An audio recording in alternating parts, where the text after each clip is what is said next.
मुझे पैसा तो मिला नहीं है, आपने राशि आवंटित का सीएम हेल्पलाइन में बता दिया। शिकायत नंबर 21558505 है, कोई भी कहीं से देख सकता है। ये नगर निगम में कौन अधिकारी? मैम का नाम तो नहीं मालूम, लेवल 2 की अधिकारी हैं और ऊपर एक मैम बैठती हैं। अच्छा, हाँ तो उनका नाम आप सुमन कुछ बता रहे थे अभी। हाँ। इस वक्त दलुक न्यूज़ की टीम पहुंची है कलेक्ट्रेट में, जबलपुर कलेक्ट्रेट में, जहां पर जन सुनवाई की जा रही है। यहां पर नगर निगम, जो जबलपुर का नगर निगम है, उसकी बड़ी गलती यहां पर देखने को मिल रही है। यहां पर कुछ लोग हैं हमारे साथ जो कलेक्टर से अपनी समस्याओं को सुलझाने के लिए यहां पर प्रयास करने के लिए आए थे। भाई साहब, आपका नाम क्या है? करण सिंह परियार। आप कहाँ के रहने वाले हैं? सुभाष नगर, झंडा चौक, वार्ड नंबर 78, जॉन क्रमांक 15।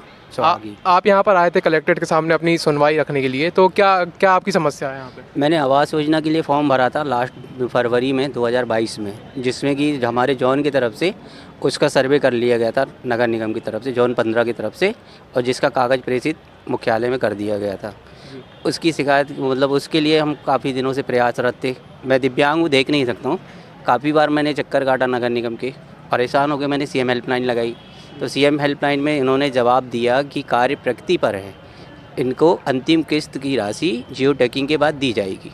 जिसका मैंने सवाल मैम से पूछा, मैम मुझे पैसा तो मिला नहीं है, आपने राशि आवंटित का सीएम हेल्पलाइन में बता दिया।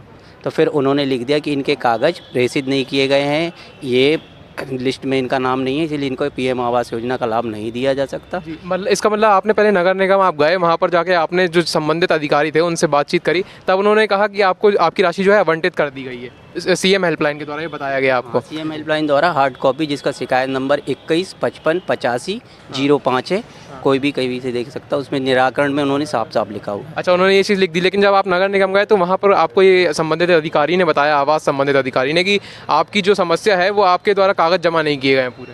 मैम से मैंने इसी संबंध में पूछा कि आपने सीएम हेल्पलाइन में लिखा है कि पैसे आवंटित किए गए, तो आवंटित किए गए पैसे कहाँ हैं, मुझे तो प्राप्त नहीं हुए। तो फिर उन्होंने सीएम हेल्पलाइन में मुझे तो कहा ठीक है हम देखते हैं, और फिर उसके बाद सीएम हेल्पलाइन में लिख दिया कि इनको कागज़ प्रेषित नहीं किए गए, लिस्ट में नाम नहीं है, इसलिए इनकी शिकायत को निलंबित किया जाता। अच्छा, किन मैडम के पास में आप गए थे नगर निगम में, कौन अधिकारी? मैम का नाम तो नहीं मालूम, लेवल 2 की अधिकारी हैं और ऊपर एक मैम बैठती हैं। अच्छा, हाँ। तो उनका नाम आप सुमन कुछ बता रहे थे अभी। हाँ, क्या नाम है, सुमन करके हैं, जो हमारे वार्ड नंबर 78 देखती हैं।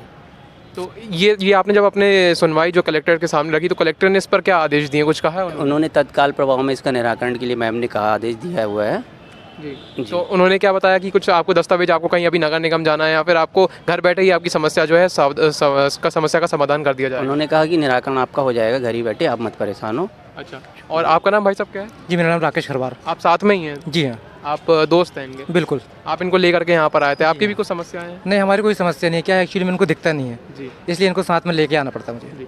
तो आप देख सकते हैं कि जो दिव्यांग हैं उनके साथ में इस प्रकार का बर्ताव करना कहीं ना कहीं तो गलत है ही, लेकिन साथ में ही सीएम हेल्पलाइन और जो जबलपुर के नगर निगम है, इन दोनों की बड़ी खामी देखी जा रही है। यहाँ पर ये देखने वाली और समझने वाली बात है कि आखिर गलती किसकी है।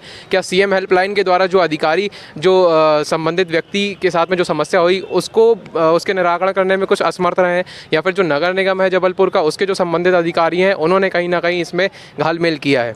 अभी जो है, अभी हमने आपसे बात करी, यहाँ पर आपने हमें कई अपनी समस्याएं बताई, आपने कलेक्टर के सामने भी अपनी समस्याओं का समाधान रखने की कोशिश करी है, समाधान चाहते हैं आप, तो इसके संबंध में कलेक्टर ने अभी आपको आदेश दिए हैं कि आपका घर बैठे काम हो जाएगा। लेकिन खासकर जो लोग दिव्यांग हैं उनको इस तरीके से दौड़ाया भगाया जा रहा है, जबकि आदेश सरकार के साफ हैं, जो दस्तावेज आपके जब आपने जमा कर दिए हैं तो उसका लाभ आपको मिलना चाहिए।